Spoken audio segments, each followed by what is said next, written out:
Hello everybody, how's it going? Welcome back to the As Always podcast, episode 165. I'm one of your hosts, James, and I'm joined as always by Tyler. As always, how's it going, my friend? Not too bad, how you doing? Doing good. I'm doing good. I was just saying before we start recording that I'm very excited to be here. I was thinking about it, I'm like, oh, there's some stuff I want to talk to you about. I've been on Twitter before this, revved up, and I'm like, I'm keen to start talking some shit about some topics. Nice. I'm keen to talk to you. You know, I just, because normally I think on a Sunday I very much look forward to going to sleep because I've got work the next day, and I do have work tomorrow, but normally that makes me a bit like, oh, I just want to make sure I'm in bed early and reasonable time. But there's two major sporting events going on at 11 p.m. and I'm going to watch them both, so I'm just going to be staying up anyway. So I'm a bit more like I had a nap, a nice Sunday afternoon nap, and prepared for this, and now I'm feeling good. I'm feeling revved up. I'm happy to be here. Excited to talk to you. How are you going? I'm great. I'm doing good. Vibing. Vibing? Been doing the old Ezio Trilogy marathon over the last couple of days on Twitch, yes, which has been nice. I want to talk to you about that. That'll be a topic of today. But yeah, because it'll get views. True. We can put it in the title and everything. It will. Yeah, it'll be in the title, thumbnail, everything, clips. There'll be a lot of things. Yeah. That's good, man. I'm very happy to hear it. I've also got 2 cans of some beverages here, and that always makes me excited when I have one, and I have 2. I have some beautiful, as I always talk about, Mount Franklin sparkling lime water, the greatest drink of all time. And I've said that for a long time now. And then just also like a little sweet treat, a Pepsi Max. You know, sugar free, ready to go. They're both unopened. They're both cold. They're both just ready to rip and tear. They're both unopened. They're collector's pieces. I'm just very happy at the moment in life. I'm loving life, and I'm just excited to be here. So, you know, it's good. Good vibes today. That is good. Those good are vibes good today. Vibes. I'm going to rub off on you. If you're not feeling good vibes, if you're lying to me and you're not feeling the good vibes, I'm going to rub off on you. I'm feeling good vibes. I'm feeling some good vibes here. You know? I'm sending them your way. I'm sharing them. Thanks, man. But we couldn't have these good vibes, James, without something. Do you know what that is? Oh, I know what it is, yeah. It is the great people over at patreon.com/as always. So if you like what you're listening to here, seeing here, and you'd like to hear more, head over to patreon.com/as always. And for just as little as $1 a month, you get access to the greatest podcast on the internet. There's over 130 episodes you can stream right now. That's the Clubhouse podcast. It's the People's Podcast. It's powered by you, the people, as is this channel. So thank you to our producers that make this show happen. We literally wouldn't be here without them. That is Ollie the Superior Ollie, Baron Keane, Damien the Not So Orange Gnome, Ferentino, Flash Paradox, King Richard III, Olbrick, Ryan Hafer, Viridian, and Ballsack 47. Thank you, Sweet Ventures Labs, for helping power this podcast. All right, James, there's a few things. Nice. I'm going to give you the option of what we can talk about first. Oh, no. Choice. There is the bone I've got to pick. I got to pick a bone. Just a general bone. Not necessarily at you, just a general bone I want to pick. We can talk about the AC Marathon you're doing. Right. Or we can talk about God of War. Because I feel like those are the 3 main things today that need to be discussed. God of War Ragnarok specifically, of course. No, the original. The original one from 2007. Yeah. That'll be fun. Yeah. Well, let's get the Ezio Trilogy marathon out of the way. Because that is just that's not going to be a lot, right? I don't know. Is it? I don't know. I'm keen to reminisce. Let's reminisce for views. Let's do that. For views and a bit of money, let's reminisce. I don't really want to, but let's do it. At least it's about Ezio. I can handle that in my life. For sure. We're not reminiscing about, I don't know, Adewale. We don't even need to talk about it. We don't even need to talk about anything else. You know what I mean? Why Adewale? That was a weird one to bring up. Yeah, I don't know. I really don't know. Just obscure, I guess. I was going to say Arno, but I was like, everyone knows him. I mean, everyone knows Adewale. I don't know. Anyway, Ezio Trilogy. I've been replaying it recently on stream, doing a bit of a marathon. What brought this about? What made you want to do this? It was just editing the video for the network where we ranked the tombs, because it was mainly because I needed to find music, and the music I just happened to use in the background was just Ezio Trilogy music. And listening to it, I was like, oh man, you know what? I'd vibe with a with a replay, but not one that takes me like a long time. One that I can do in like 4 days. So I was like, fuck it, I'll stream it. You know, I can make a bit of money in the process too. It'd be worth doing. So that's why I decided to hop on and play them all again. That's nice. And you're at a Brotherhood now, is that correct? I am. Yeah, Secret 4. Secret 4. How was... I've been meaning to replay Brotherhood. I really have, because that's obviously my favourite one. And I feel like I've replayed 2 a lot recently. Like, I feel like every time I go to start the trilogy, I only get through 2, and then I don't play anymore. Right. Like, the last thing I streamed on my channel would have been, like, probably a year and a bit ago, was AC2. Yeah. I think that's, like, the last stream series I had. And, because I remember I was living with David at the time, and I think there was a stream he bought himself a banana board, and I was like, I don't know why you're doing this at 26 years of age, buying a banana board. Like, this will lead you to the light. You know what I mean? Like, this is the answer. And like, this is a random tangent. And before the stream, he comes in and he's chatting to me in the chat and everything. He goes, yeah, I just got this banana board. I'm gonna go for a ride, and this is like in the evening, so it's dark. And then, like, probably an hour of the stream goes by, and David walks in, and he has got blood all over him. He is like literally like stomach bleeding, legs, knee bleeding, head bleeding. Oh my god! Like didn't, and he's like, yeah, Tyler, I fucked up. And I'm like, oh my god, oh my fucking god. No. He had to go I think he had to go to the hospital or something. Like, had to get everything banded. It was fucked. He'd absolutely caned himself. That's going down a hill. And I'm like, you're a fucking idiot. Why were you doing this shit? Oh my god. But anyway, so Brotherhood. First tell me about AC2. How's the feelings there on this replay, on the 30,000th replay? And then how are you feeling in Brotherhood? Because I always feel like that's the home for me. That's home. Mm-hmm. You know, you're in Rome. You're just like, let's just chill here. Let's just leave it here. Yeah. Yeah, it was good to go back through it. It's one of those things where I feel like when you're not played it for a bit, you pick up on all the things that are great about it that you sort of, I guess, forget. I don't know, like the little stuff, like, you know, how cool Monteriggioni was as a concept, like rebuilding it up and everything. Yeah. Just a home base to revisit over the course of the game, like as you're doing bits and bobs and the years go by. At the start of each sequence, you're like, let's go back to Monteriggioni, pick up all the money, you know, get some training upgrades. Yeah. Love it. Great. Amazing. Yeah, that's really cool. In terms of, like, I don't know, like some bad stuff I guess I picked up on is I didn't realize how much some of the Venice stuff really does drag sometimes. Oh dude, that Antonio sequence is fucking long as shit. Yeah, the sequence 7 that's my least favorite sequence in the game is sequence 7. It drags. And the other ones aren't quite as bad, but they're not, like, all the stuff in Venice isn't really as strong as the stuff in Florence. Like, the stuff in Florence is really strong. I think there's a lot of personal ties there for Ezio. Like, the Pazzi is, like, directly connected to the death of his family, and, like, you know, you always have the conflict with Vieri, and, like, you form a friendship with, like, the Medici and everything. So there's, like, more there, more stakes, there's more going on. Whereas in Venice, it's like, what? Like, the only reason Ezio's killing these guys is because they were maybe sort of involved in the death of his father and brothers, but, like, that's it.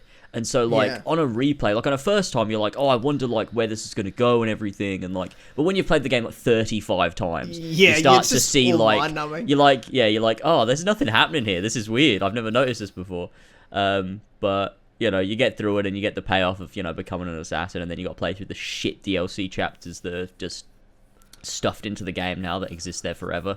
That is, and that's, like, Battle of Forlì at least is not, like, too long. Like, it sort of goes pretty quick. I think Bonfire of the Vanities is too much. It's just so long. Killing those 9 lieutenants, my god. Yeah. Yeah, it's a lot. Yeah, that's... But, you know. You've got to make sense of that Christina memory. So, you know. True. Yeah. I mean, Brotherhood, man. What a game.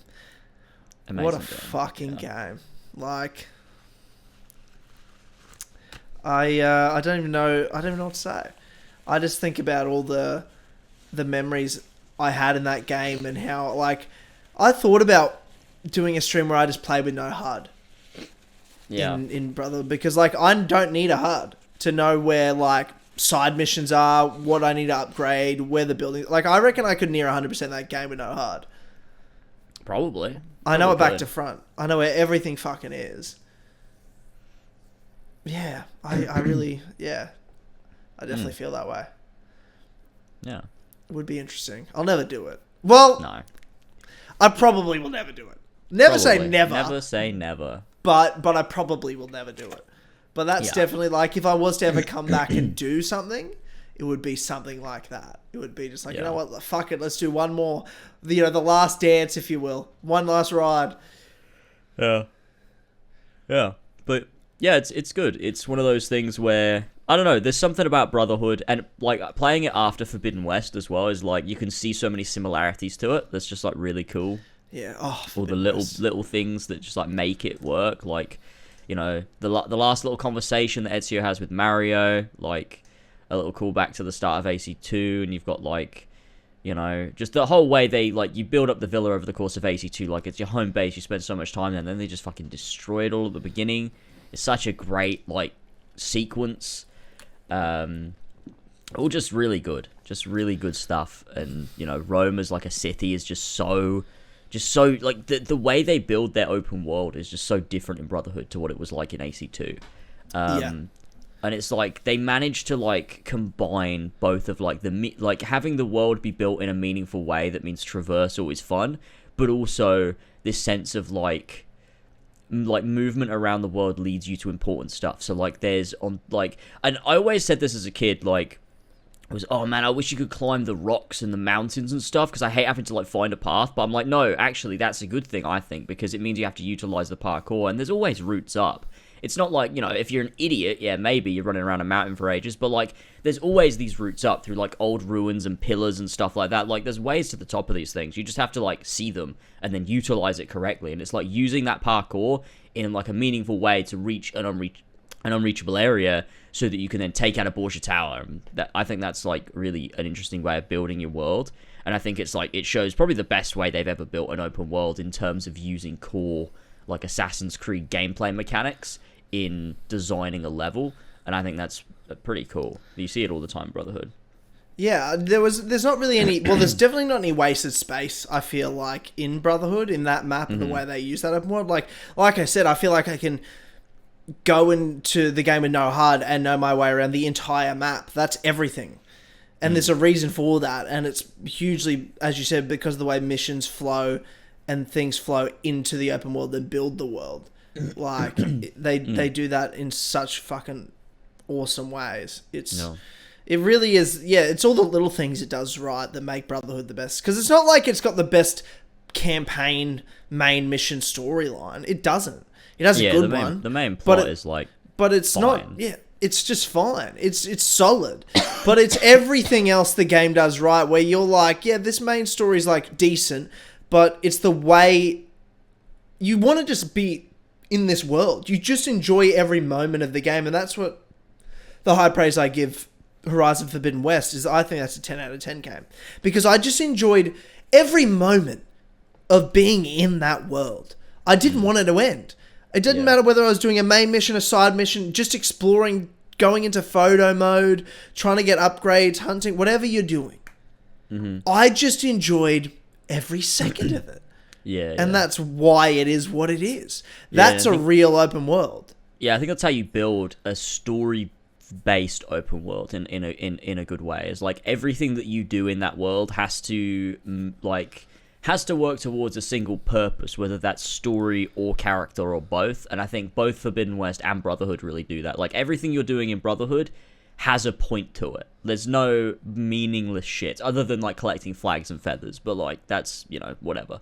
But stuff like Borgia Towers, building up Rome, the Templar agents, you know, your assassin people, Leonardo's war machines, all of it, everything you do is all about dismantling the Borgia's power in Rome.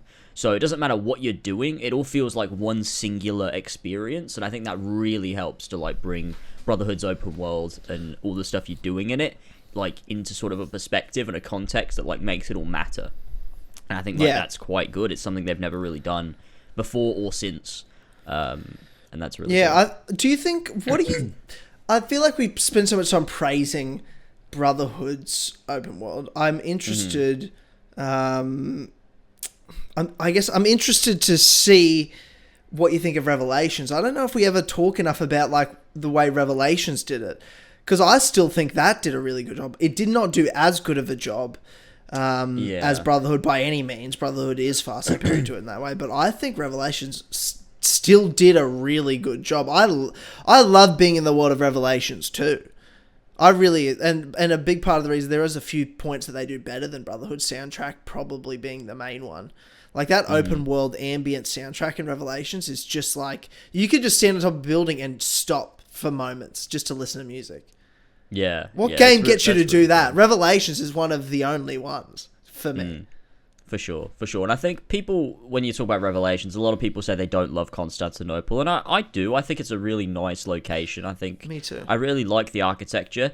Although I do have to say, I think probably something they don't do is like each district is not super well defined. Like they are to an extent. Like if you were to show me different pictures from different districts, I'd be able to tell them apart. But at the same time, it's not like a Brotherhood where you've got these very vastly different areas, like from the Roman ruins to like the main city to like the countryside area. Like it's one city, and like a lot of it does start to look a bit the same, especially when you're moving through it very quickly.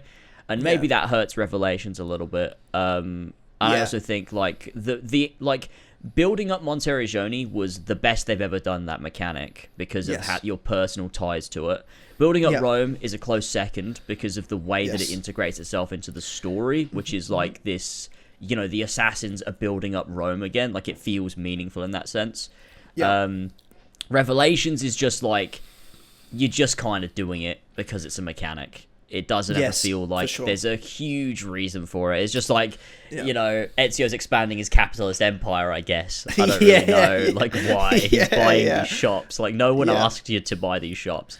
But, you know, so there's that. I think there's, like, weaker elements to Revelations, but there's a lot about it I still love. I love spending my time in the world, and I like building up, like, your assassins and stuff. I think that's fun. That's done like really well. That's like the main side content in the game. And it's one of the best. It's arguably better than the main story, like of Revelations at points.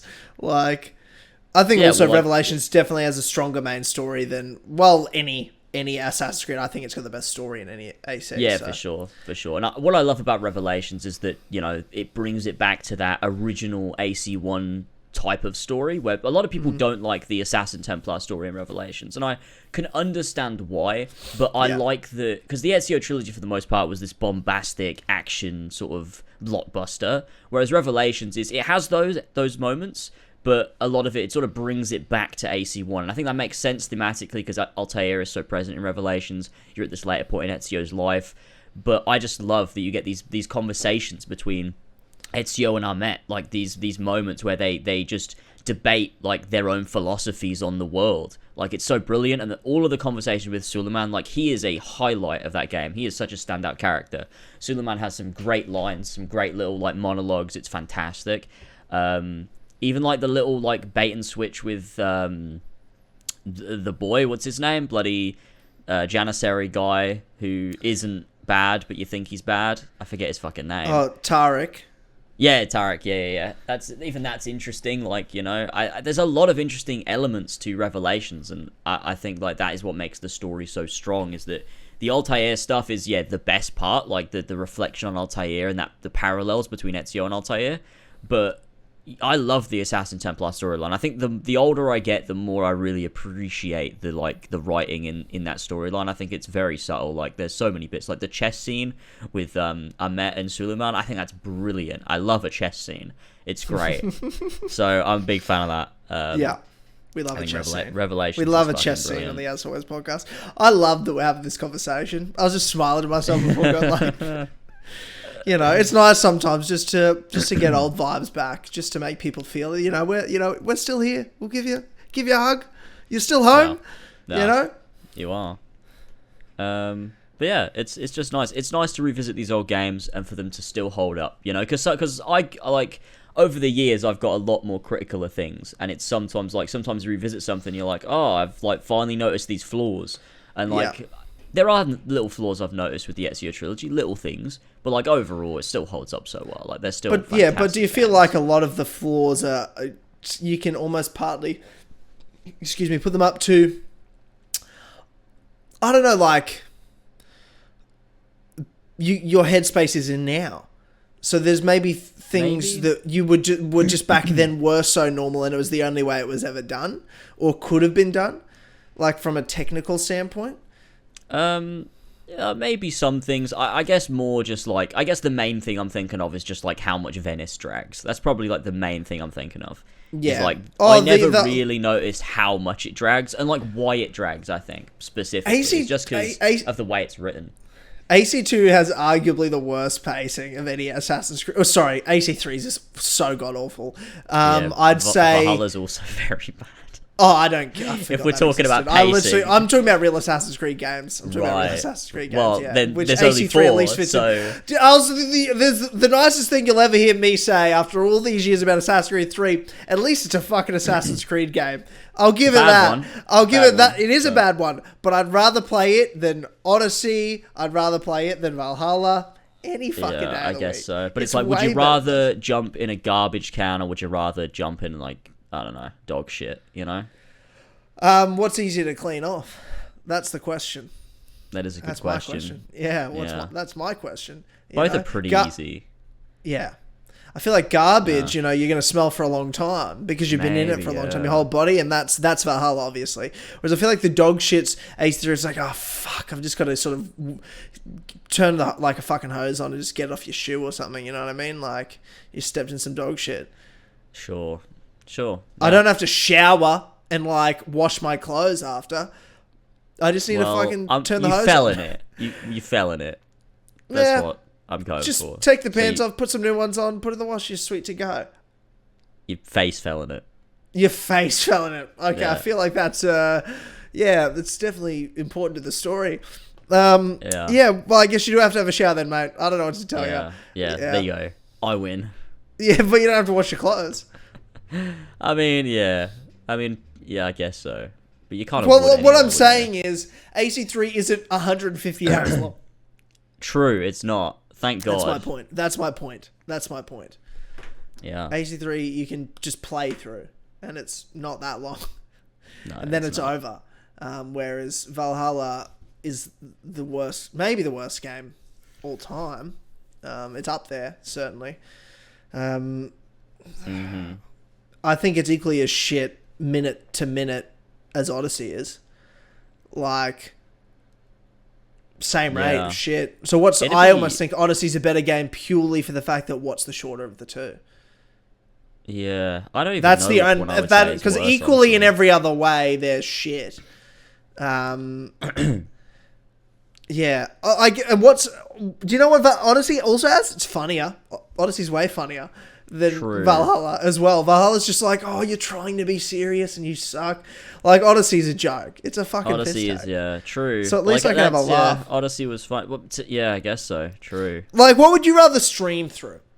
What do you reckon? Sorry, better question. What do you reckon your audience would rather watch you stream through? Valhalla or Odyssey? They'd rather Odyssey. Probably Odyssey. Because it'd be funnier and way more entertaining for everyone. It's the game that broke lasers. He's got to play it. Valhalla would just drain your spirits slowly for way longer. Yeah. I mean, I've already played it twice, so I don't know how you played that twice, dude. I just don't know how the fuck you played that shit. It was like every waking minute. We were recording Clubhouse one day, and I was playing the Gloucestershire arc. Yeah. It was awful. Yeah, and it was like that realization for you too, because you loved it so much after the first playthrough. Yeah. And I was like, and I'm playing through and everyone's getting mad at me like, I don't get it. I'm like, no, guys, this is fucking awful. I just knew. I didn't get mad about it because I'm like, I know I'm right. I just know I'm right about this. There's few things I've known I've been right about. I felt more right about this than I did about the Assassin's Creed movie being shit. Like, when I was saying that, I was still sort of like, man, am I wrong? There was a little bit of me that was like, maybe I'm an asshole. And with the heart, I'm like, nah, I'm not budging. This is dog shit. This is garbage. This is like a lava shit all over you. Like it's just such a boring fucking game. Like, it's so boring, and you realize that so much more on a replay, because on a first playthrough, especially if like you're into it, you're like wondering all the big questions, and you can kind of overlook all the shit arcs because like you're actually kind of excited to find out like what happened to, like, who is Basim, like, you know, how do the assassins factor in? Like, is Eivor going to become an assassin? Because she keeps sort of baiting me out a little bit. Yeah. You got like fucking Sigurd, like, oh, what's Sigurd doing? What's all this about? Odin, you know? So, but when you replay it, you realize as you're playing, like, because you already know what's going to happen, so you actually have to pay attention to East Anglia, and you realize, oh no, this is 2.5 hours of people just talking a load of bullshit, and I have to play it. And about then you got to do it inconsequential again. things that will not impact anything. Yeah, it's so bad. You got like East Anglia, Leicester, fucking Shropshire, Nottinghamshire, Jorvik, Gloucestershire, the Lincolnshire, Essex, Sussex. So many more arcs, and they're all so bad. Yeah, they're literally all so bad. Yeah. Oh no. I can't remember. I can remember one you had to get a lady out and rescue her and take her to France or something. Oh, Essex, yeah. I remember that vaguely. Everyone said that was going to tie into the Siege of Paris, but it didn't. Those characters never showed up. Well, obviously. Apparently. I forgot that even happened. They actually released it. I remember that being like a thing talked about. Did Eivor become an assassin? I'm sure I've asked this. I wonder, did Eivor become an assassin in the Dawn of Ragnarok DLC? I wonder. Did that come out? It did come out. Yeah. Was that one that was supposed to be like size of The Witcher 3 or something? Yeah, that came out. Apparently, like, nothing really happened, and the only interesting thing that happened in the story happens off screen, and then it ends on a cliffhanger that they're not following up. So that's a big middle finger to anyone who played it. What was the cliffhanger? Don't know. I haven't seen it. That's all I've heard. But also they're doing one final DLC, which is written by Darby McDevitt himself. So I'm sure that's going to be just as shit as the main game. Yeah. We love you, Darby. We love you, Darby. Yeah, it is written by Darby. Apparently, yeah. It's an arc exploring why Eivor was buried in America. Apparently. Well, that's at least relevant. Yeah, I mean, 2 years after the game came out, you know, but I guess they're still answering the question in the end, and, you know, they got the original writer to do it, so I guess, you know, there's a bit of integrity there, you could say. Yeah, well, I'm sure it'll be mostly the way the game mechanics have to tie into some random once-off thing they bring into a DLC. Like, how many Assassin's Creed DLCs, they just create this random game mechanic that's fucking useless. Yeah. Like, think about the Jack the Ripper DLC. Like, the shit they brought into that. The random mechanics. The fear mechanics. Well, you loved those, didn't you? I know, yeah. Okay. It was just like Rise, Son of Rome.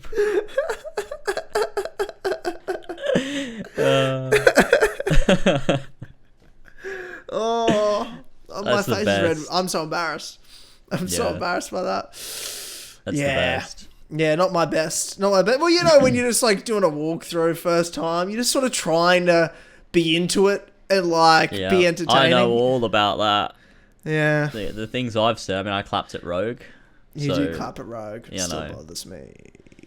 That's still a thing that I did. I think the only AC game I've ever finished and had like a genuine reaction to is Unity. When I finished it, I was just really sad, disappointed, let down. Yeah. And then I ended the recording and like did something else. It was really sad. Yeah. I'm so glad I've only ever captured my reaction to Valhalla of all games. It was the only one I ever captured. My first time playthrough reaction, and I was just like at the end, like, well, that was fucking a waste of my time. That whole game was a fucking waste of my time. That's good. Every minute of that was awful. Like, man. And everyone's like, you don't get it. He was Loki, and they were. I was like, you've lost me. You know what I mean? I'm like, you already fucking lost me. I'm pretty sure 2 years earlier I had said, if this game isn't about assassins, I'm not fucking playing it. If I'm not playing Assassin, I'm not fucking playing it. Well, I played it, and I paid the consequences. That's what happened. You know? Yeah. And then you try to tell me I don't get it. I don't get Assassin's Creed because I should know that he's actually Loki in someone else's body, reincarnated. fighting Odin, reincarnated. And that's the whole story. And that's literally the story of an Assassin's Creed game. Oh, which part would they become assassins? At no point.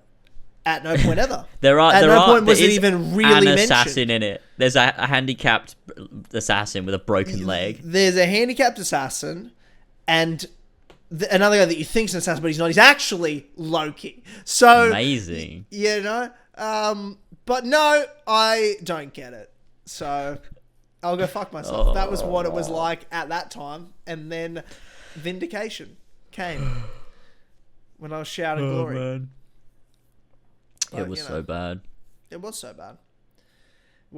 But there's a bone to transition away from Assassin's Creed. There is a bone I got to pick. Oh, nice. There's a bone I got to pick. Have you seen Thor: Love and Thunder first of all? Oh, I have not seen Thor: Love and Thunder. No. Okay. Well, we're not going to spoil it. But I love the discourse around it. Yeah, and I'm just sort of like over it. I'm like, okay. This has been... Online Twitter trolls have been there since the dawn of time. And there's always been dumb takes about... Twitter trolls? Yes, Twitter trolls. Dawn of time. Ironically, in 2022, the Twitter trolls. Okay, yeah.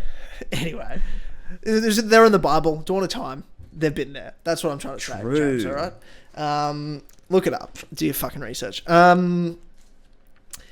And I get it, but it's never really been in our community to like an enormous degree where I feel like we can't talk about anything anymore.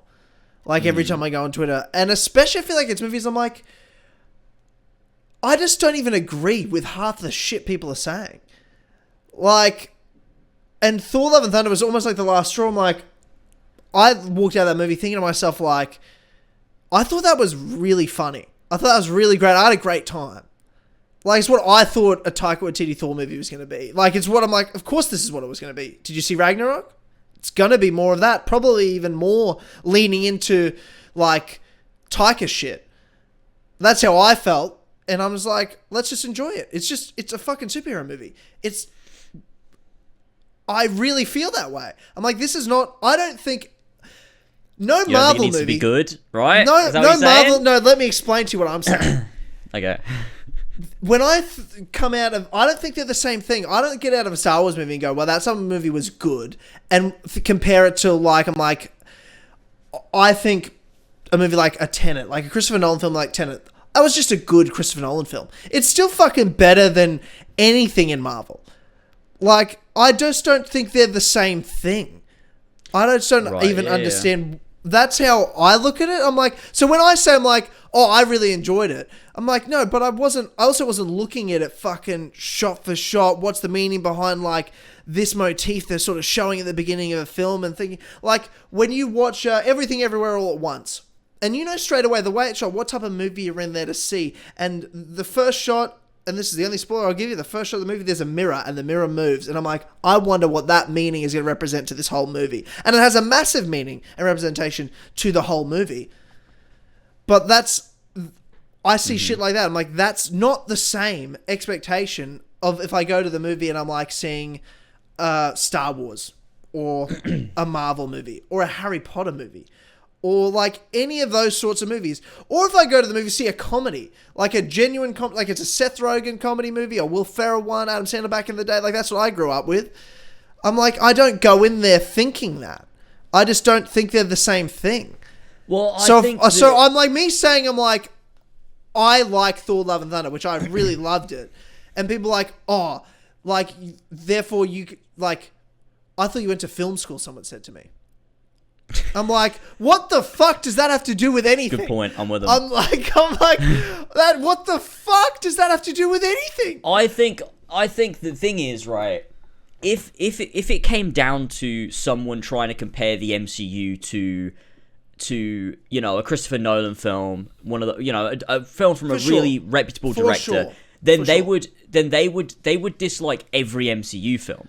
But it's only certain ones, which to me leads me to believe... I mean, and it all comes down to your own threshold for, like, how good something needs to be. Like, there's so many factors that work into this, right? But I guess to me, like, I've not seen Thor, so I can't say how I personally feel about it. I'm interested to see it, though, because there's been quite a split So I'm interested to watch it. For me, like, I'm not of the opinion that comedy in of itself, making a comedy film in the MCU, is immediately bad. Like, I love Ragnarok. I think it's fucking brilliant. I love the way that it uses comedy. I think it's just, like, such a fantastic film. Yes. And so what I wanted from Love and Thunder was that again. And maybe even more of that. Like, I like what they did with Ragnarok, and I think it was great. I was never with anyone that was saying, like, oh, this movie's too funny, it uses comedy too much, it's too silly. I'm like, no. Because the way it uses comedy is the comedy always informs character, but also it sets things up that can then be paid off with either a joke or with something meaningful later on. Like, the way it balances it, like, Jojo Rabbit is another example. Like, the way that Taika, like, you know, directs these things and does these things. Like, it's another film that does stuff in that way, and I'm like, that's great too. Like, I think that Thor Ragnarok is one of the best MCU films because of how they let Taika just go off, do what he wanted, and it just came together so perfectly. It's such a great movie. I totally agree with you. I totally agree, and I want to say this. I'm like, that's not to say that just because it's not a full high-class cinema or whatever the fuck, like you want to call it, doesn't mean that, oh, well, it's not that, so therefore they're all just good. There's good and there's bad of superhero films, and there's good and there's bad of comedies. Like, there's good and bad of anything. I just think Thor Love and Thunder is a fucking comedy, and I thought it was a really good action comedy. Like, I genuinely think, I'm like, I don't think fair. any action comedy is as good as The Lord of the Rings or Goodfellas or any Tarantino movie or any Scorsese movie or any Guillermo del Toro movie or any Christopher Nolan film. There's not one action comedy other than ones, I guess, Tarantino, you could call some of his movies action comedies, I guess. Inglourious Basterds or something like that. But, you know what I'm saying. You know what I'm trying to say. And I think with I don't see a movie with Dwayne "The Rock" Johnson and Kevin Hart and think this will be better than a Nolan film. But they can still make something good. I can't name one thing, but like they could. You know what I mean? I think the major issue I just am seeing from people with Thor Love and Thunder is not, I mean, sometimes it's people saying, like, oh, too much comedy. I'm like, well, too much comedy, like, what does that mean? Well, if someone's saying something has too much comedy, why do they feel that way? Maybe it's because the jokes didn't land. Maybe it's because they get in the way of character. Maybe rather than informing character like Ragnarok, maybe they could be a fucking funny joke, but maybe they detract from character. Maybe they interfere with particular narrative beats. Like, the main thing I'm worrying for with this movie, and like, you know, the MCU, like, I'm thinking, like, if my taste just changed, but I can go back and watch Iron Man 1, I can go back and watch The Avengers, I can go back and watch Infinity War, Black Panther, you know, all of these old films, and I can still love them. So to me, it's like, well, then the quality must have dropped off somewhere, because, you know, Spider-Man No Way Home, I thought was a fantastic film with just, like, the first half is a bit weaker, but like the second half makes up for it. There's some great character stuff. They use the multiverse and like these new like the other versions of Spider-Man in such a way that they're not even cameos. Like, the movie would not work without them. And then you go and watch Doctor Strange, and it's like they forget to even do a second act. Like, they're just meandering around saying things. Then you got like John Krasinski shows up, and it's like that could be literally anybody else, and it would not affect the story at all. It could be me. It could have been me, and it wouldn't matter because Doctor Strange doesn't know who that is. And so, I think this is a better movie than like, Doctor Strange: The Multiverse of Madness. I think Thor: Love and Thunder is better than it. Because of things like that. I just felt like it didn't do any of that shit I didn't like about Doctor Strange, which is exactly what you said. That John Krasinski shows up and like it doesn't matter. Like, none of this matters. Whereas Thor: Love and Thunder doesn't even try that. There's no real like. They have to explain. Obviously, we know the Guardians are in it. They're really there at the start because that's where Thor was left, and you've obviously got to address that. But they sort of get rid of them and try to fit into the story way as best they can with humor, and then Thor goes on his own adventure, and it just felt like it was all the characters of Thor. Even from the first two, there were characters that showed up. Like, it was just great to see Thor world where I wasn't thinking about any of the greater MCU. It just felt like I was in Thor's world for the first time, and it's been a long time since even the solo films, like a Spider-Man film, No Way Home didn't just feel like it was in that world. It felt big, as did Multiverse of Madness, obviously, and even a lot of these Disney Plus shows, where this just felt like, nah, this is a Thor movie, and it's a Taika Thor movie. And one thing I'll say this, I'm like, people like they don't like the humor, and that's fair, and that's fine. I did actively think to myself, I'm like, I don't know how this humor's going to translate to international audiences. Some of it, because this was the most, like, the thing I love about Ragnarok, it felt like a Kiwi film. Like, it felt like a bit of our humor. And I loved that touch of it. I felt like a lot of this movie felt like Aussie Kiwi humor. Like, it felt like an Australian or a New Zealand film. And because it felt like a director's film. Similar to the Multiverse of Madness, you're like, this is a Sam Raimi movie. There's moments you can be like, that's a very Sam Raimi thing to do. Yeah. And I feel like that's with Taika. You know, he's a Kiwi. And you feel that watching the movie. And my whole cinema that was there, everyone fucking loved it. Everyone loved it. Like, nothing didn't land that I didn't feel like there was any joke that was like, oh, that was shit. I just didn't have it. But I did feel to myself, I'm like, there's gonna be people that aren't gonna find this humor funny at all. I did think that to myself.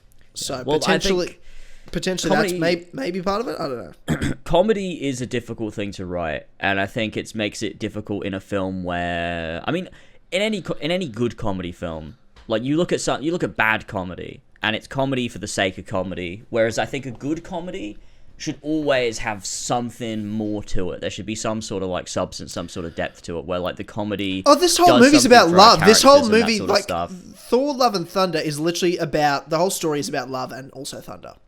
That's the movie. The movie's about those two things. It's the best subtitle I think of all time.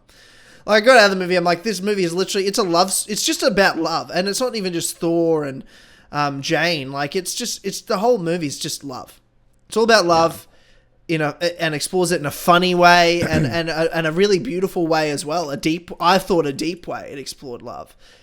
So I thought it had substance to it. Like, I thought it said a lot about, I felt like this movie was just a love story comedy. Yeah. I guess people are like, I love Infinity War Thor, and I want the combination between comedy and serious, and I want him to go down and save the world again, and all the Avengers. I'm like, I've seen that shit. I don't need to see any of this again. Yeah, what else can you do? What else can you do with it? And I felt like this whole movie was just a love story, but it was about the god Thor. Yeah. And it was very human. Like, this was the most of any movie. I thought they've done a good job with the Thor character all throughout the MCU of making a god still sort of humanly relatable and have flaws he needs to work through. I thought this movie did it the best. I thought that he was the most relatable in all of the movies in this movie. It was so down to earth and those real moments and insecurities that I think we all go through in our life at some point. With love and doubting ourselves. And letting things go. I thought it was done really well. But that's what it's about. It's not about Thor the god. It's not about Thor saving obviously it is about Thor saving the day.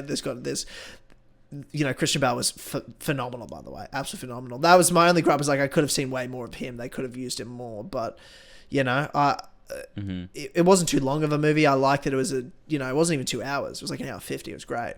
And I don't know, man. I just thought it's a love story with lots of comedy in it. Yeah. That's just how I thought about it. I think probably all I need it to feel like a Taika film. I want it to be paced well. I want it to feel like the characters, like, I don't want the comedy to get in the way of character. I really would like Ragnarok used comedy in the best way. I absolutely love the way character was informed. I think it goes a bit further. I think it goes a bit further in love. I'll say that. And the thing I don't like, and I've heard this movie does a lot of it, is I don't like that there's something like what they did in Endgame where every joke is at the expense of Thor. I feel like that to me is like, it's getting old now. Like, Thor isn't a dumbass. Like, he's funny, but like, I feel like he's not stupid, you know? Like, I don't know why I feel like that's the way we're sort of going with Thor. Yeah. And I want to see him come back from He's definitely dumb. I don't know if he's I'm trying to remember. I'm like, I guess I never saw him as dumb. Like, I get that the jokes are saying he's dumb, but I'm like, I still don't see him as dumb, and I still didn't see him as dumb in this movie either. Right. Interesting. I feel like I'm not gonna like that about it. Because I don't think you're gonna like this movie. I don't think you're gonna like this movie, if I'm being honest. Because it's bad. Yeah, okay. So look, with Thor, in Endgame, I will always defend that Fat Thor works, and I actually like how it works in that film. I love that Thor. But I didn't need it to continue after that point, because I felt like that movie was his, like, he's sunken to the lowest point. They use comedy, and it works because it's a theme from Thor Ragnarok, is comedy, and I like that they use comedy to show that transition from Thor being this person who's lost all hope, and like it's self-deprecating, but it makes sense at that point in his life, and I like that then he comes out of that, and he's still funny. Oh, I feel like this is his different funny. I feel like this is his journey in coming out of that. Interesting. I feel like this is a part. I feel like if they go into the next Thor movie and do it, then I will agree with you. But I sort of felt like this movie was about that. Like, he's not the lowest point, is obviously Endgame, but I feel like you've still got, there's a journey to it when you're like in repair. You know what I mean? Like, it's not just you're at the bottom and then you're at the highest high. There's a middle point, I feel like, where you're functional, but you've still got shit you're working through. And you've got to face some of it, obviously, because the story, we obviously know Jane Foster shows up and is the mighty Thor. And I actually liked how they did that. Like, yeah, it's a bit cheesy, but it made way more sense than I thought it was going to make. I was like, oh, cool. Well, this is about... Yeah. I don't want to spoil it. Okay. But, like, the title is Thor, Love and Thunder. That is what it's about. It's about love. Like, that's what the whole movie is. And it doesn't shy away from it at any point. It tells you in the title what it is, and it's just about that from start to finish. With lots of humor. Humor all the way through it. And I loved it. I loved it. That's cool. And I think it's great for what it's trying to do. But, like, I would never say it's a great cinematic experience film. I'm not trying to compare it to fucking Tarantino, like, for the love of Christ. Yeah, you know what I mean? I don't know why I have to say that now, though. Like, I just don't get why the fuck we all of a sudden... I guess that's the culture now, right? Everything you say or do, you have to explain your intentions behind it. No one can just fucking have... There's no common sense anymore. No one has any fucking common sense about what you're trying to say. You know what I mean? Like, with all our politics, you'll be like, yeah, but what do you mean by like are you using this person's, pronouns or whatever? There's nothing wrong with that, but it's the culture. We've got to explain everything. You can't assume... I would never, like, purposefully not use someone's pronouns, but, like, if I use it wrong, the assumption would be I'm a piece of shit. Like, that's... You've got to explain yourself at every turn. What did you mean by that? That's what you said. You must be you must like this person. It's people on Twitter. And now it's with fucking movies. It's like... Oh, you said it's a great fucking piece of shit. Like, you don't even know you went to film school. It's like, what the fuck are you talking about? That tweet really got to you, eh? Dude, but it's not the first time. I've had that 10 times in the last year. 10 times. Right. And today I just saw it. I was like, that's the dumbest. I'm fucking sick of hearing it. It's so dumb. It doesn't make any sense. Yeah, it doesn't make any sense to me. That I can't like things for a different reason. I don't get the same thing. Like, music, different genres of music. I don't listen to metal all the fucking time. There's a fucking time and a place for it. I hit the gym, I put on some metal. I don't want to listen to it at night before I go to bed. I want to listen to fucking Patrick Droney or John Mayer and listen to them whisper to me sweet nothings as I go off into dream time. You know? Yeah. That's what I want. There's different things. I just think it comes down to the fact that I think the difference is not... I don't think it's people saying... Because I just think people think this movie is a bad movie. I think that's what it comes down to. It's not the difference, because if you were to say, like, you love... I don't know, a lot of people Endgame are saying that they just War, wanted different Thor and they wanted, like, it to be serious and to be this. I'm like, why did you think that was going to happen? Yeah, I mean, there's a bunch of different, like, angles to come at this. All I want is I'm like, there's a lot of stuff from this new phase of the MCU that I don't think is very good, and I agree with you. It's one of those things where it's like the MCU used to be good, so it's like, what happened? And so I guess if Thor: Love and Thunder does that as well, and I'm like, oh, it's kind of like they've just dropped the ball. They're getting lazy with, like, how they write character or how they even, like, structure a plot. Is like, that's when I'm, like, finding a bit of an issue. Like, a lot of these Disney Plus shows are like, they have some really good stuff in there, but they almost don't do enough with it. And it's like, in phase 3 and phase 2 and phase 1, you would have done something with this. There would have been some meaning there. Like, the amazing character writing in phase 1, like, from Tony Stark and Iron Man and Cap in Captain America 1, like, it's incredible stuff. I just don't know what has happened. They're not doing it as well here. like even in some of like the lesser films that are like, more sort of, whatever films. You look at something like Ant-Man. I know you love Ant-Man, but most people think it's a whatever film. The characterization, the character stuff is fucking brilliant. Like there's the stuff that's always carried Marvel, even in the shittest films. The characters have always been on point. True. And I feel like we've lost that with some of these shows. Like you look at, Moon Knight, I'm like, I enjoyed it, but like, do I need to see the main character again? I don't know. Maybe? I don't know. Yeah. Like some of these characters, I'm not sure why I don't see the purpose and why we're doing it. And I think Moon Knight's one. I haven't even watched Moon Knight yet. I haven't watched any Miss Marvel, and I actually want to watch Miss Marvel. I just haven't. I've heard good things about Miss Marvel, which is nice. Yeah, I'm definitely a bit fatigued already from it. Like there's things I was excited for Thor because I wasn't even thinking about it as MCU. It just felt like the old days, the escape. Like, this is a familiar character, and I know it's not going to be about anything else. Like, I sort of knew going into this, I'm like, it's going to be a tiger film. Like, it's just going to be outrageous. It's going to be its own thing. It's not going to be comparable to a Captain America film or, like, what they're doing now with Doctor Strange. Like, there's no multiverse. There was just straight up bad guy, good guy, love story, keep it simple, stupid type thing. And what I really want from like at least the meaning behind a film at least is something like a Shang-Chi where like the movie's not the greatest film of all time, but I really loved the solid film. I love Shang-Chi. That was a really good movie. I loved it. The character journey was great. The emotional good superhero movie, not good high class cinema.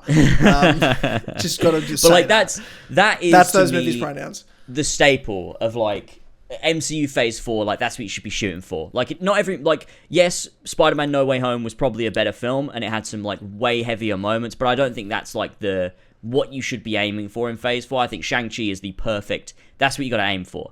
Like at least Shang-Chi and you've got it. Like that's it. Just do that with other characters, explore other characters, give me some reason to give a shit so that when we get another big event, I care about all the major players in it. Like that's why Infinity War Endgame hit so hard, is because we've had years to just have these, smaller stories that do big things in their own right with these characters that you can just really explore and build up, and that's really what I want again. And I guess like all I want from Thor: Love and Thunder, this is the only thing I want, is I want it to be a Taika film, and I just want it to give something meaningful to Thor through using the comedy the same way Ragnarok did. Just don't have it be for nothing. Don't just like throw in jokes for no reason. Like let's have it, all come together as one whole package that, is a great comedy film that also, makes you care about these characters. Like by the end of Ragnarok, Thor became one of my favorite characters in the MCU. And it was because of the way that comedy was integrated into all aspects of the film. Like it was hilarious from start to finish, but it always like there was always something a bit more to it, and like that's all I was really expecting from Thor: Love and Thunder. And I don't know whether people are saying it's bad because they wanted something different, because they expected a different tone or a different direction. That's how I felt. Because it's just bad. Because lots of people, because also I don't know where this thing is coming from of like most people don't like it. Most people do like it. The audience score is great. Like, I don't know what the fuck people are talking about that most people don't like it. Few people don't like it. Most people fucking love it. I mean, you're the only person I've seen that likes it. Everyone that I know of, like in my real world, like has liked it. Yeah, I mean, I guess so, but that's most. Yeah, well, most people probably are gonna like it because most people kind of like anything. Sure. So yeah, I don't know. It depends where your marker is. Like, I mean, for me, it's even more different because like I'm seeing all this talk on Twitter and I'm just there like, I don't know, man. Like, the reason people don't like Obi-Wan is, like, not the reason I don't like Obi-Wan, Like, a lot of people are like, oh, they focus too much on Reaver. Like, that's not really the reason it's bad. There's some weird people. It's because Reaver's written badly that Reaver's bad, not because she was in the show. Like, there's a reason for all of this stuff, and I guess, like, I'm even then different from these other people, so I don't know. Like, people said that The Last of Us 2 was, like, badly written and a terrible game, and then I play it. And so untrue. That. Yeah, it's one of the greatest games. It's top 3 best experiences I've ever had playing a game. The Last is Part 2. I was thinking about this the other day because shout out to Future Days video we did, Dave and I did, hit over 100,000 views. Oh, nice. In the last few weeks. People still fucking watch it and comment on it all the time.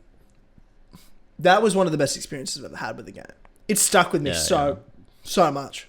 It's incredible. It's an incredible game.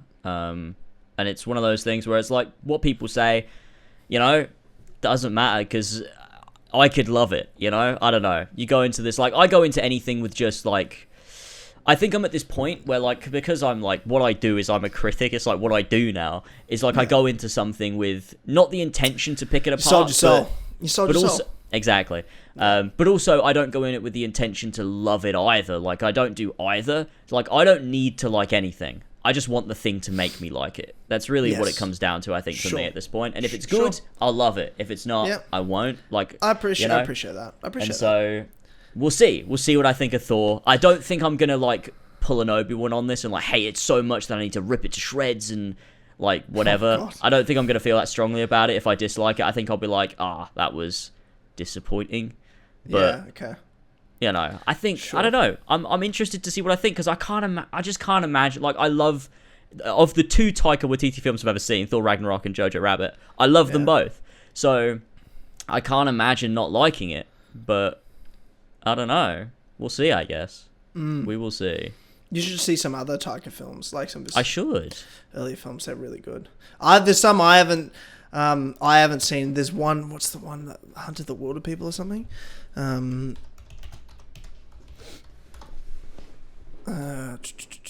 Yeah, I reckon. I've heard amazing things about. Yeah, Hunt for the Wilder People. I've heard is incredible. I've never seen it. The first Taika film I saw was Boy in 2010. Very New Zealand film, so understandably, some people haven't seen it. But that was the first one. I didn't know that was Taika. That's just like looking back, I'm like, oh yeah, I love Boy. That was a great movie. But I didn't know that was Taika until I knew who Taika was years later. And then, there's so many great movies. What We Do in the Shadows is phenomenal. It's like a vampire mockumentary where Taika and 2 other, like, set in New Zealand. And it's just like this documentary crew following these vampires around and what they sort of do. But they're just idiots. And they're just regular guys living in New Zealand. They try to go out night clubbing and shit to find victims and stuff. Like, it's really, like, low budget shit.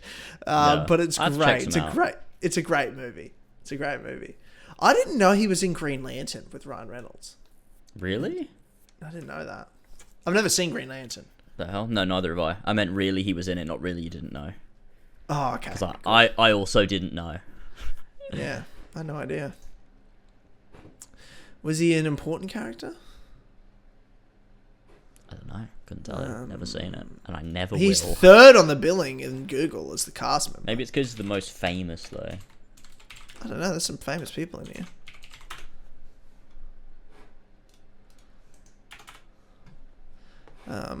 Yeah. He plays Thomas something or other. Yeah. Yeah, look. To round this all off, I really liked Thor Love and Thunder. I thought it was good. I thought it was funny. I enjoyed it. I probably won't remember it in a year of what happened. But, you know, when I went to the movies and saw it, I liked it.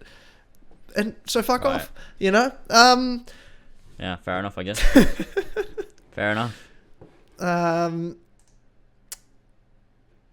What else is in the news? God of War, you said. Oh yeah, God of War. Got a release date. It did get a release date out of nowhere. It is this year, and I'm stunned. I'm stunned. I've been saying for 2 years now that this will come out in 2023. This will not come out in 2022. Yeah. Well, there's still a chance. I'm stunned. I know. Yeah. I think it's coming out in November now. I don't think they'll delay it. I'm pretty sure it is, because if they can't announce a release date like 4 months before without being pretty confident when they hadn't told us at all. Like, they could have not said November. They could have delayed it. We would never know. True. But they announced 4 months out the release date. They're not moving. Yeah. This is coming. And I do think it's interesting, like, it's interesting the way they've done it. Like, the whole marketing campaign for God of War Ragnarok has been fucking weird.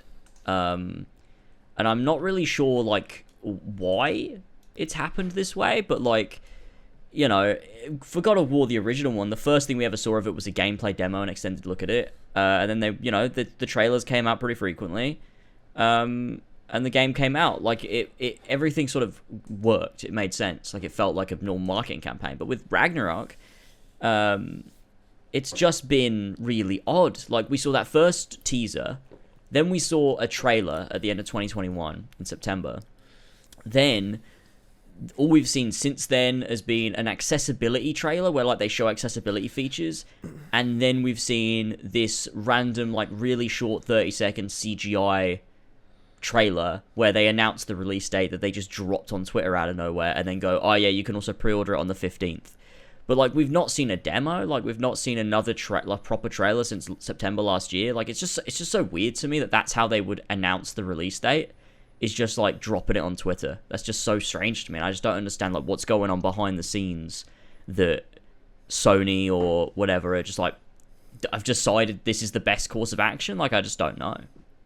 Yeah, do you think, like, I think the big thing that surprised me as well that I want to like sort of piggyback off is them saying this is the last like Viking setting. The last setting Norse game. Yeah. Do you feel like they're... So I've almost felt like that sort of felt like a behind-the-scenes thing that was causing friction. I'm like, that can't be right. That can't be right. Why are they trying to rush through this setting? Like, just 2 games, that's it, and we move on. Like, God of War in, you know, the Greek mythology... was like they had how many side games they have, let alone the trilogy. Yeah. Like I just don't understand. I just think the way they're tackling this era of God of War, at least, is very different from the original in terms of like scope and scale. And I can buy that this is the last Norse game, partly because I don't think they're doing side games anymore. So forget those, like in this idea that I've come up with.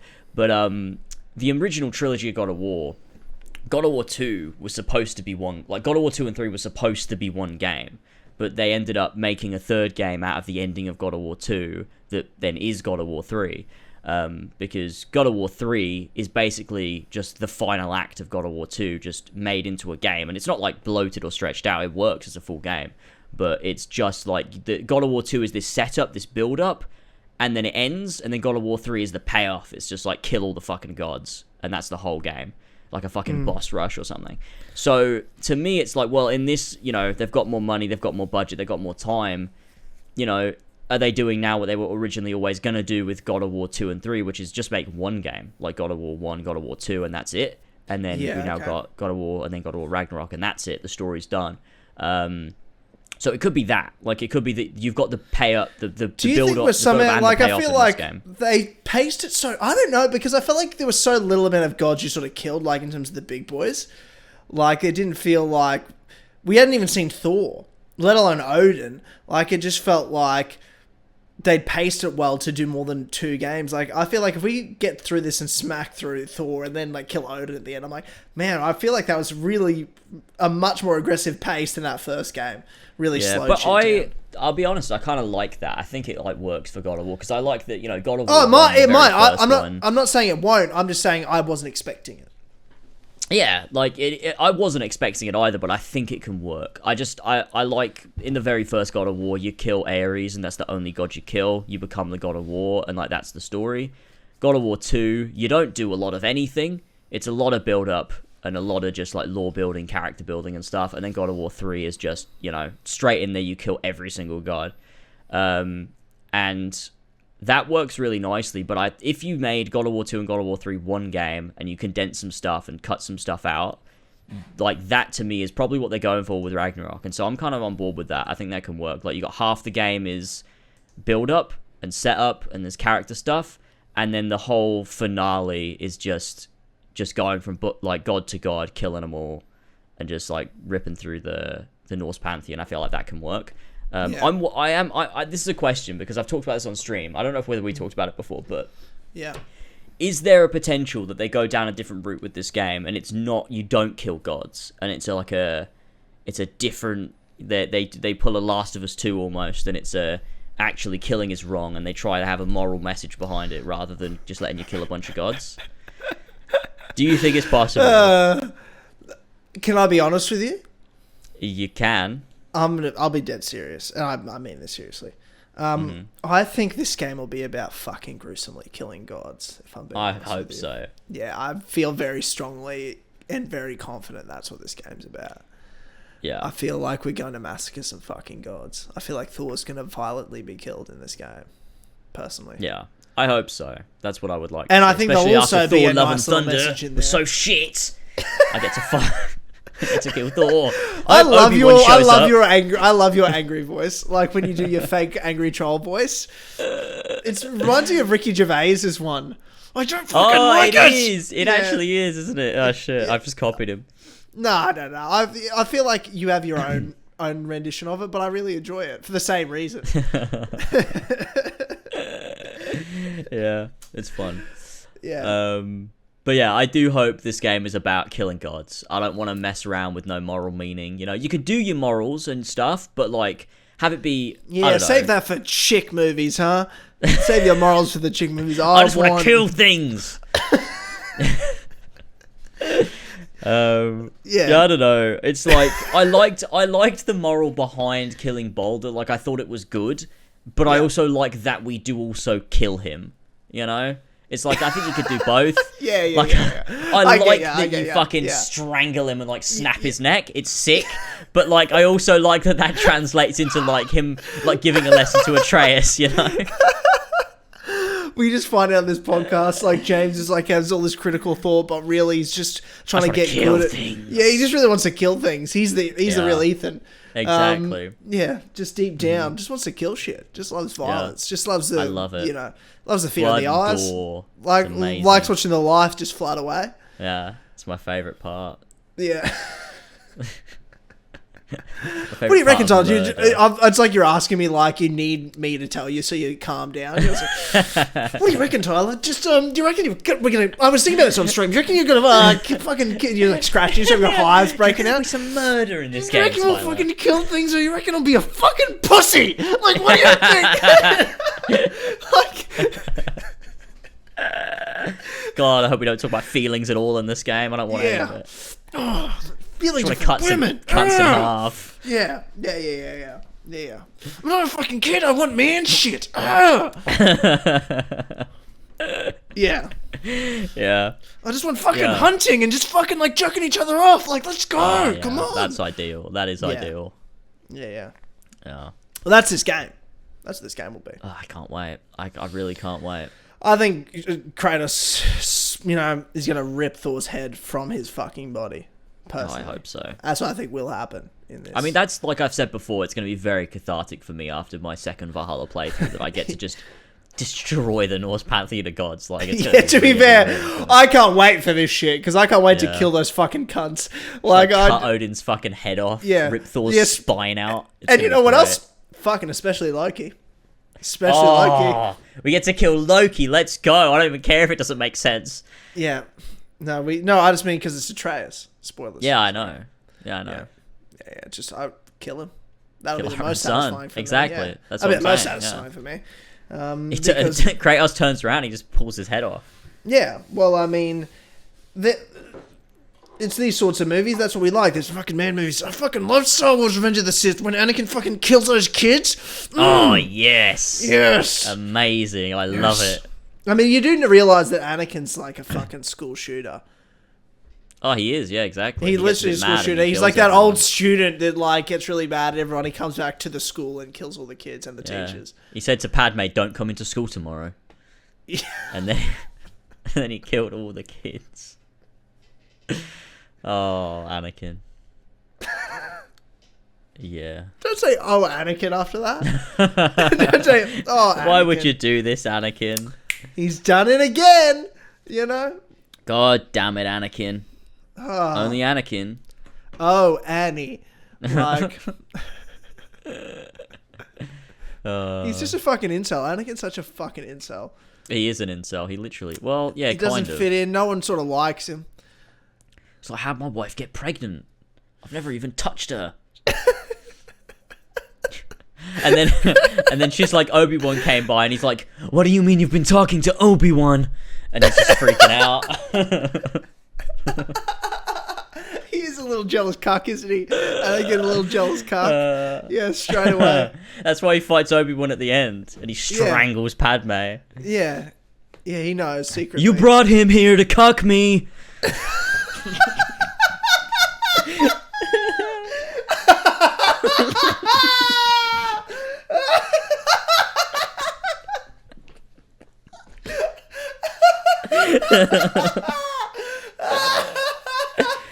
Oh god. Fucking stupid.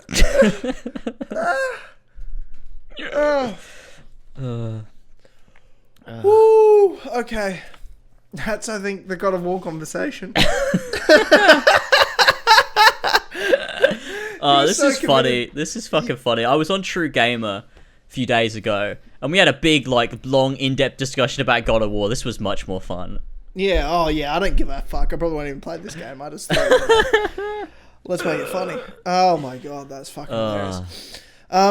Before we end this podcast, there's one more little thing I wanted to talk about that happened to me personally, and I want to bring up, and I want to share it with you, James. I want to actually share a bit of Australian culture with you.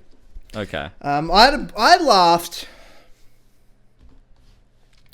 and I don't want to exaggerate here. Top 3 hardest I've ever laughed yesterday. Okay, that's good. Laughing. It was good. It was a great feeling, great moment. I was with a group of my friends. I was with one of my best friends, Jared, who most of the listeners know. His partner. One of my other friends, Tristan and Troy. Okay? 5 of us. Saturday night, just having a couple beers, quiet beers, playing some board games. Nothing crazy. Over at Jared and Tia's place. Now, one of our friends, Tristan, was born and raised in New Zealand. But he's lived in Australia for 12 years, probably now. And I feel like knows Australia pretty fucking well. As you do. Especially being from New Zealand, not that different. Now, I didn't know this was an Australian thing, but one of my friends, Troy, works. Anyway, is involved in social media and to do with certain music festivals. Okay. And things like that. It's beyond that. It's a lot more than that, but just to be a bit vague about it. But this particular festival, they try to break the world record for doing the NutBush dance. What? Okay, I'm glad you said that. I'm glad you said what. Because what if I knew? I thought everyone knew what the NutBush dance was. To the point where it's in the Australian curriculum in some places to learn the NutBush dance. I'm not exaggerating. You can look this up. Everyone in Australia knows how to do this dance. I would argue quite literally 95% of adult Australians and children know how to do the NutBush City Limits dance. What? Yeah. Now, when we realised that this, Jared and Troy knew it was an Australian thing too, and I'm like, wait, that's an Australian thing? I thought everyone just must know the NutBush. This is one of those famous dances. You know the Macarena? Do you know the Macarena? That's done in other countries. Yeah. This is like that. I thought it was like that, where everyone just knows this. Right, but it's not. That's so weird. No, but it's not. But it's like, it's a simple enough dance, but it's with your feet, not with your hands, like the Macarena, where it's quite easy to just pick up by watching and joining in. Right, so that's why it's universal, like a Macarena. Very easy to get involved with. You don't have to know how to dance. It's intergenerational. Your grandparents know how to do the NutBush. Kids know how to do the NutBush today. It's quite literally in the Australian curriculum. But we get up and we start playing the song. Now, let me put... I can only play this for a second because it's obviously going to be... Oh, yeah. We're not on Clubhouse. We're not on Clubhouse where we just play whatever the fuck we want. But look it up.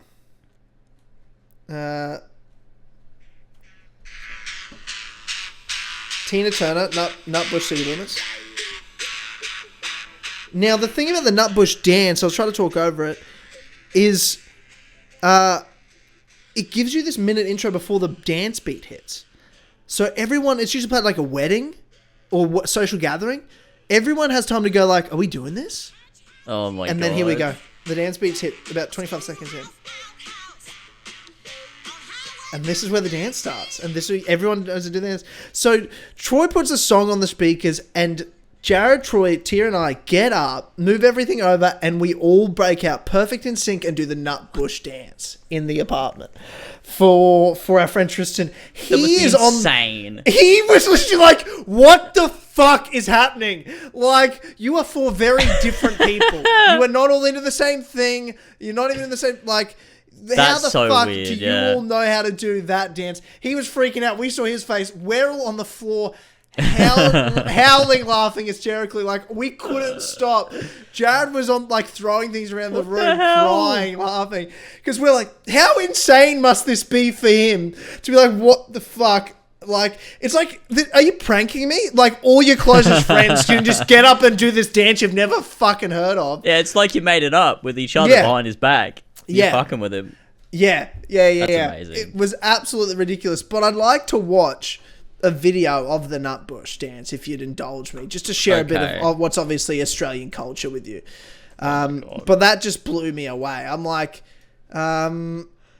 dude, everyone knows how to do this dance. And you watch the video of, like, the world records getting broken. It's people of all ages. There's, like, people... Mean? You mean they do it forever until the, like... No, as in, like, the most amount of people in one place doing the Macarena. Oh my god, it's like the Australian Harlem Shake. I guess so, but it's much older. Like, I learned how to do the NutBush at school. That's so crazy. Like, it's a part of the curriculum in some states. Literally, school curriculum is to know how to do the NutBush. That's so weird. So it became popular in the 80s. This is from the 80s. That's so weird. I'll send you a 7 News Australia video. Okay. I'm not sure if this will work or not, and we may get demonetized. I'm telling you, it might be worth it. Demonetization, I don't mind. Getting blocked, that's scary. That's an issue. So this was 2 days ago.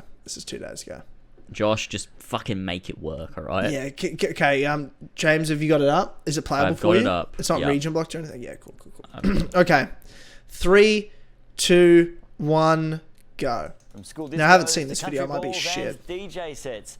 The NutBush is Australia's unofficial national dance. Now, a lifetime of training has paid off for 4,000 boot scooters who broke a world record. This is so weird learning about this. I feel like I've entered another world. Yeah.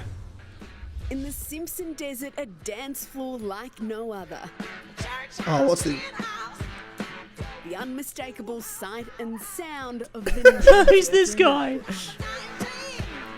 Some people are terrible at this. Everything from tutus to tie-dye, 4,084 punters boot scooted their way to the record. 4,000 people doing the NutBush. The largest city limits dance routine, some more coordinated than others. Oh, there's some people that suck at this. Wow, he's bad. That old guy? Yeah. They done it. The NutBush all the way. Absolutely amazing. It was one of the most spectacular things I've ever seen in my life, and I've seen tens of thousands of records. The 5-minute routine raising $60,000 for the Royal Flying Doctors Service. But that's not even the main event. Missy Higgins performed yesterday. Oh, we love Missy Higgins. We love Missy Higgins. With more big names taking the stage tonight in the stunning Outback Festival that's a party like no other. Georgie Chumley, 7 News. There you go. That's so weird. That's actually so weird. Yeah. That's so weird. Yeah. Thank you. Yeah. Wow. But it makes sense when I compare it to, like, the Macarena. And so that's how I saw it in my head. Yeah, I guess so. It's just weird because it's like it's weird just because it's like a cultural, like, it's just an Australian thing. That's why I think that's why it's weirder. Yeah. It's just like this thing that somehow has not gone out of your country, but it's spread to the whole country. Yes. Like, that's so crazy. Yeah. Like, think about this. Like, if I ever get married at my wedding, you will have to do the NutBush. You will learn how to do the NutBush. That's incredible. That will happen.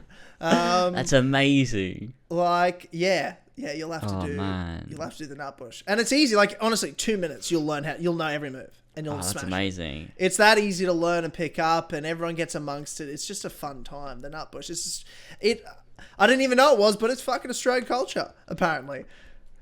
That's incredible. I just found it insane that half of us didn't even know, as the Australians that knew the dance, that it was an Australian thing. We thought everyone knew, and then we just get up in front of our Kiwi brother and do that dance, and he's like, "What the fuck's happening?" And he was just, that's so funny. We're just all laughing hysterically all on the floor. Like, that was insane. Because it does feel like a prank. What a random prank for your friends to pull on you. Like, what the fuck are you talking about, the NutBush? I can't believe he's never seen the NutBush. How do you live here 12 years and don't see the NutBush? Don't do the NutBush. True. Like, any that's wedding. Interesting. Any wedding. You go to some, like, if you go to the right nightclub, the NutBush will come on. I'm telling you. If you go to one of those, like, plays top 40s from like the 80s and 90s, like those sorts of places. There's a few out there. In Australia, 100% the NutBush is coming on. It's coming on at some point. That's incredible. Yeah. I'm a big fan of the NutBush now. I just wanted to share that. It just happened to me yesterday, and it honestly, maybe why I'm so happy today. Like, I laughed at, you ever laugh so hard, it's like you can't not be happy for days. I have an afterglow from how hard I laughed, and it was at that moment I thought, I just want to share that with people. And for those Australians out there, if you have a friend from another country, introduce and prank them. The NutBush prank. You know? Just be like, do you know what the NutBush is? They'll be like, no. And then you and your friends get up and do the fucking NutBush. Yeah. Just film it. I just wish I was filming that moment because it was incredible. Because, like, you sort of get up, like, the start, like I was showing the start of the song. It's, there's a bit of, like, there's 30 seconds of just vibing music. Everyone sort of knows. You look at each other like, if you're at a wedding, you sort of like go, oh, okay, are we getting up? Yeah, let's get up and do the NutBush. It gives you everyone time to get in position and you get in your square grid. And then everyone, and Jared had me howling because he gets up, he's like, how ridiculous. We all sort of get in our own space. We're all sort of chill. You're just vibing. And then as soon as the music hits, you just go so hard. You're like, boop, boop, boop, boop, doo, doo, oh doo, my God. And then you're just into it. And everyone was, and Tristan was losing. He's like, you guys were so in sync. It was fucked. It's like you had to have practiced that. It's like, no, we just know how to do the NutBush. It's amazing. Yeah, there you go. A bit of culture for your lives that I want to share. That's fantastic. Fuck, my country's weird sometimes. This is when I realize things. You know, you don't know you're different until you say something out loud. You know what? You do something and someone's like, "That's a weird thing to do." I'm like, "Oh no, I don't do that." That is weird. It's sort of like that, but with my whole country. Yeah. Wow. Yeah. We don't do the NutBush. You do the NutBush. Shut up. Like, that's how it sort of feels. But yeah. Yeah. That's incredible. That is incredible. It's incredible. I'll get someone to play the NutBush when I'm in the UK, when we're out, and then I'll teach the whole room the NutBush. That's what I think. Oh my God. Imagine the NutBush coming on and I was like in another country and it just came on because it's a song from the 80s. And everyone's just sort of doing like normal, and I sort of get this space. I'm like, yeah, everyone out of the way. And then I start doing the NutBush. I was like, what the fuck's this guy doing? Like, and I'm like, wait, why isn't anyone joining in? You don't know the NutBush?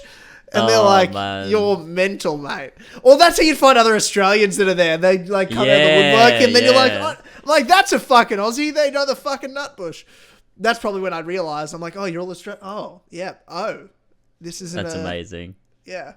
The fucking NutBush. The NutBush. Oh man. Yeah. But I'm getting more and more excited in the coming weeks as well. Speaking of other countries, of traveling over to the US and the UK. I've got all my sort of flights obviously all sorted, and a few other things I'm starting to get sorted. I was looking at rental cars, and Jesus Christ, they're expensive for the time I want. So I might do a lesser time.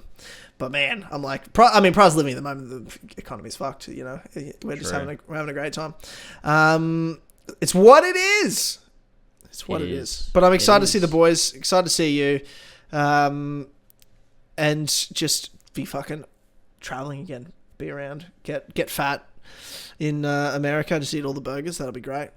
And to be fair, I felt like I gained more weight when I was in England last time. I walked so much. I ate probably just as shit food in the US, but I walked everywhere. Whereas in the UK, we drove everywhere. And I was like, whoa, I'm packing them on now. I'm packing on the kgs at the moment. Yeah, true. That's a good point. Definitely came back heavy.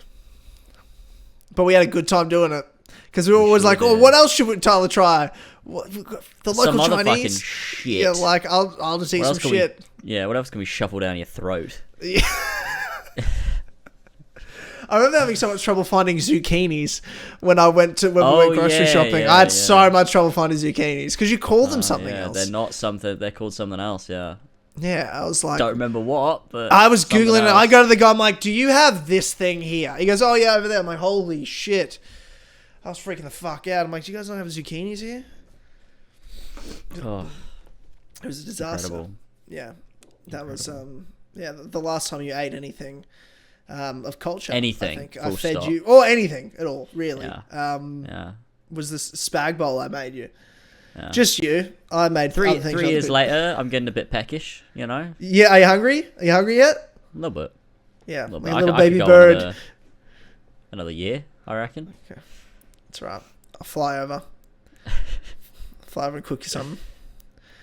Amazing. I feel like I need to... Have you tried Vegemite? I feel like we need to do some funny videos that I are have just not, dumb as but shit. we I'm bringing can do it. I'm bringing Vegemite over, mate. You're gonna You can do it. fucking It's gonna love be it. awful, isn't it? It's gonna be great. awful. Oh, dude, I'll eat the fucking shit by the spoonful. Oh, I no. love. I'm a big Vegemite man. Big on the Vegemite. Oh my god. Big on the Vegemite. But I'll do it for you right. I'll do it for you how it's supposed to be had. Because some people come here and they just eat out of the spoon or something. Like what's Vegemite taste like? I'm like, well, of course, it's not supposed to be eaten like that. You're not supposed to have it out of the spoon unless you're cultured and true blue Australian, which I am. But, you know, it's supposed to have... I'm a more Vegemite guy, but if I was going to give it to you, it'd be like a 60-70% butter, 30-40% Vegemite spread on a piece of toast. That's what you'd do. Right. And it's... I reckon if I gave you a 60% butter or 65% butter, 35% Vegemite, I think you'd like it. I'm more of the opposite. I'm more of a 70% Vegemite, 30% butter man myself. Right. On a piece of toast, but that's just me. I love my Vegemite. But you have Marmite or something fucking weird. We do. I don't know really what it is. I think I had it once when I was younger and it was awful, so never again. Yeah. Okay. Yeah, you'll hate this. Oh, I know you'll hate Vegemite. Yeah. But I can't wait for it. I can't wait. Yeah. I'll bring over some Vegemite. That's got to happen. Nice. I'm sure that's something they should bring Vegemite, surely. You think not? I don't know. Otherwise, I'll just mail it ahead. Because I got to get it through the US first. So I'm sure a bit of Vegemite's fine. I don't know how people are. I try not to bring food of any kind through and around things. Anything that I need to declare, I just try not to have those things. Yeah. But not that it would stop me getting into the UK, because people don't man the airports there. You can just fucking... No, they're empty. There's not a single person. Well, I didn't see a single person when I was there. No. The last time I was there. The first time I was at open. Come and Heathrow go. many years ago, there was people with fucking assault rifles walking around. I was like, oh Yeah. shit. They are there sometimes. I mean, I think Not they're used- probably always there. You just can't see them. I'm just not used to seeing, weaponry in basic civilian, areas. It just, I don't know. We certainly don't have people have running that around with in machine. Australia? No, we sure don't. I mean, with a pistol, not an assault rifle. Yeah. Interesting. I feel like I have maybe since then, but it didn't used to. Yeah. It didn't used to. I mean, don't know. if that's what it's like over here, I wonder what it's like in America. I'm trying to think about where the... Oh, I mean, I definitely saw that shit in America, but the first time I went to England, I hadn't been to America yet. I'd never been to America before. Right. Yeah, and that was an experience. Well, it was the first time in England, just stopping over. The first time I went to England properly was when I saw you, yeah. But yeah, fucking keen for a good time. Hell yeah. Keen to get amongst it. Anything else, James, we've got to cover before we wrap up this episode of the As Always podcast? Don't think so. I haven't gone over all the bits and bobs. Amazing. Okay then. Ladies and gentlemen, thank you so much for tuning in to this episode of the As Always podcast. And if you like what you're listening to or seeing here and you want to hear or see more, head over to patreon.com/as always. And for just $1 a month, you get exclusive access to the best podcast on the internet, the Clubhouse podcast, for just $1 a month. Or 10% off if you get an annual subscription. Yeah. It's even cheaper. It's even less than $1 a month. That's unbelievable. That's crazy. Go check it out. Supports us. It keeps the shows going. It keeps all of us fed. And we appreciate the fuck out of all of you that do support us. So thank you to Ollie, the Superior Ollie, Baron Keen, Damien, the Not So Orange Gnome, Ferentino, Flash Paradox, King Richard III, Oldbrook, Ryan Hafer, Viridian, Ballsack 47, Aragon, Kimber Sub again, McCream Pies, hashtag Make the Nice Guys too, please. For the love fuck, Hollywood, Adam Sunling, Alfie Robert, Andrew, Big Dick, 666999, Ben Higgins is thankful for his stick brethren, Benedict Clobbers, BFHC, Biggest Fucking Virgin, Bodge, BQ Overlord the Elder, Brian Ford, Call Me Daddy, Callum, aka I used to be Theftmas, then I took an arrow to the knee, Christian0210, Disciple Alaric, Eli, Emil Catborg, Euridito Hacker, Ethan Dean, Fat Fuck Cuck, Fishy Furious Coco, Gene, Give Me a Penis, Gecko Swag, Gwen Hughes, Jack, DG 1998, Jaden Bennett, Jake Ryan, Joe the Founded Scarab, Josh Duvillier, Josh J. Anderson, Kid Ghostly, Liam, Loden, Lucas, R05, Louis D. Leon, Lumistrad, Mario 5380, Mass the Bass, Max H, Muddy Unicorn, Nick Miller, Otico World 7, our best and favourite mod Brownie, Play the Rules, Radok, Seth, Son of a Bitch, OG Doggo, So, James hates the Batman 2 because he kills people, Sparky Bucks, Bell and Junk, The Blue Cow, Tony Walshy, and Zeppo. Thank you, you sweet bitches, like to power this podcast, and we'll see you all next time for another episode of the As Always podcast, and next week on Patreon for the Clubhouse podcast. Thank you, and goodbye. See you later, everybody.